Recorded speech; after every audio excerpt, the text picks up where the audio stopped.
Bonjour et bienvenue dans le chapitre 15 de votre livre intitulé Premier principe de la thermodynamique et bilan énergétique. Dans ce chapitre, nous allons commencer par aborder le modèle du gaz parfait et les limites en rappelant l'équation qui relie ces grandeurs d'état. Nous aborderons ensuite la notion d'énergie interne d'un système qui est de nature microscopique, si bien que nous verrons comment exprimer la variation d'énergie interne d'un corps solide ou liquide qui ne change pas d'état physique avec la notion de capacité thermique. Et pour finir, nous exprimerons le premier principe de la thermodynamique qui traduit la conservation de l'énergie. Cela permettra d'aborder les bilans énergétiques.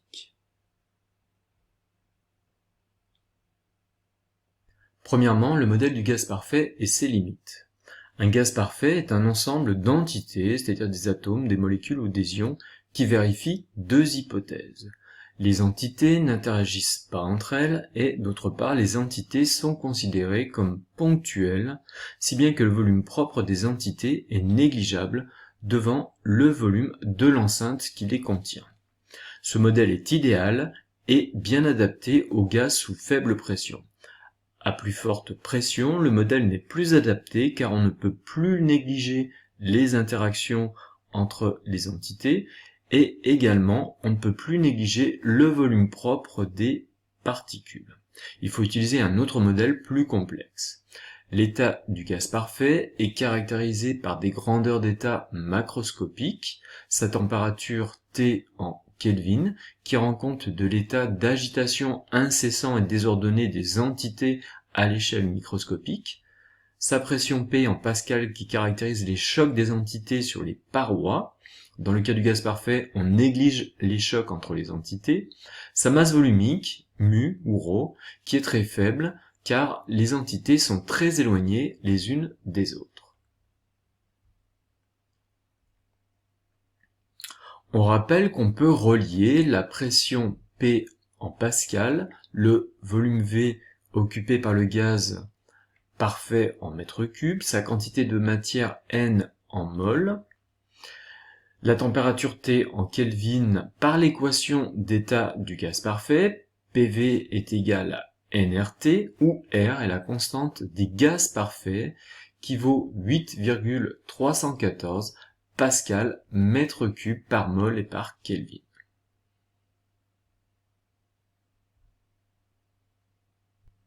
Un système thermodynamique est un ensemble de n particules qui est séparé du milieu extérieur par une paroi ou une interface réelle ou fictive à travers laquelle peuvent avoir lieu des transferts de matière et d'énergie. Il existe deux modes de transfert d'énergie entre le système et le milieu extérieur. Le travail W est un transfert d'énergie qui s'effectue macroscopiquement de manière ordonnée. Le transfert thermique Q ou chaleur est un transfert d'énergie qui s'effectue microscopiquement de manière désordonnée. Le travail et le transfert d'énergie et le transfert thermique sont des grandeurs algébriques.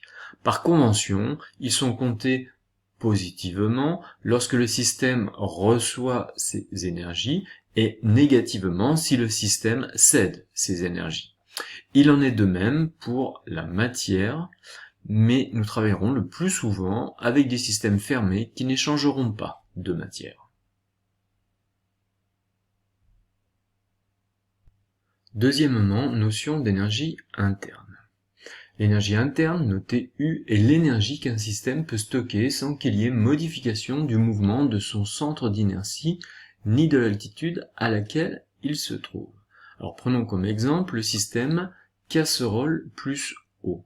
Il reçoit de la part du milieu extérieur un transfert thermique ou de la chaleur du gaz qui est en combustion.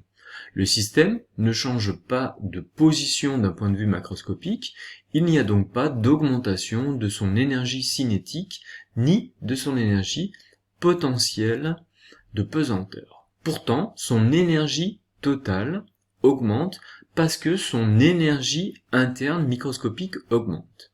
Cela se traduit par une agitation thermique désordonnée des entités ou des molécules d'eau dans notre exemple qui est de plus en plus grande.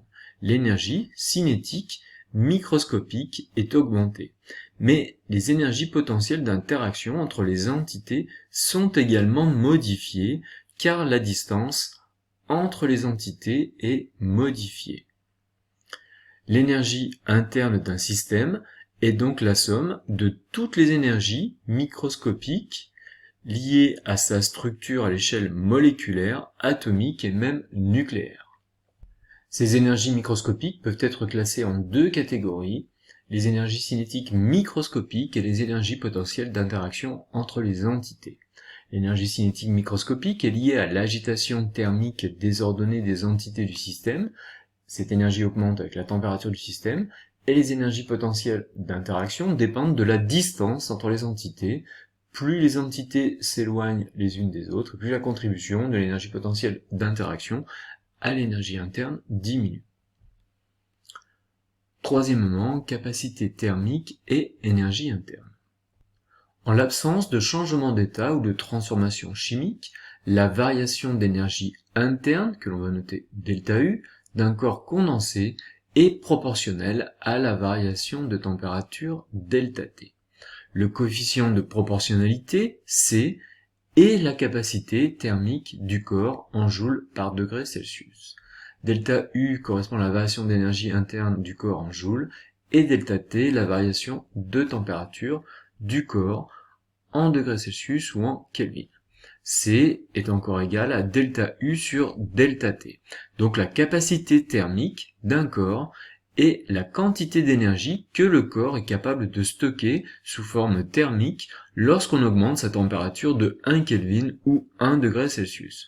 On rappelle qu'une différence de 1 Kelvin correspond à une différence de 1 degré Celsius. C'est juste l'origine des températures qui changent. 0 Kelvin correspond à moins 273,15 degrés Celsius et donc 0 degré Celsius correspond à plus 273,15 Kelvin.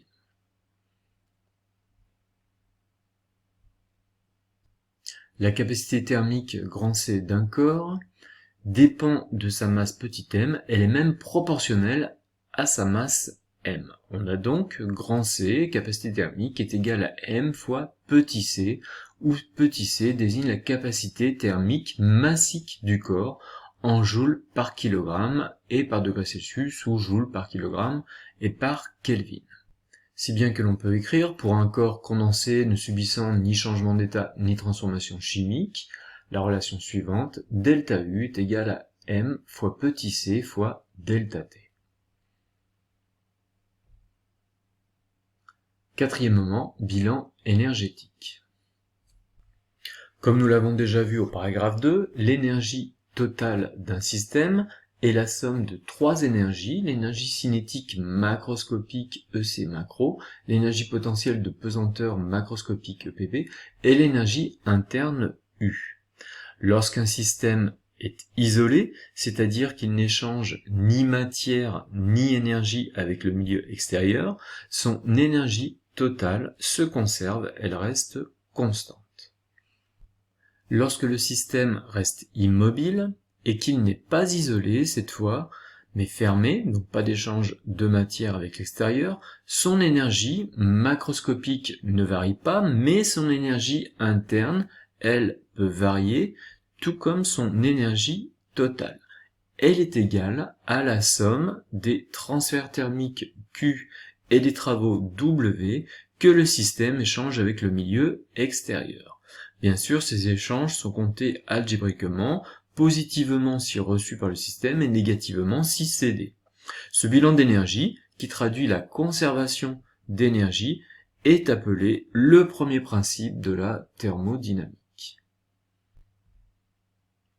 Si le système est en mouvement macroscopique, cette expression reste vraie pour la variation d'énergie totale du système, qui reste égale à la somme des travaux et des transferts thermiques.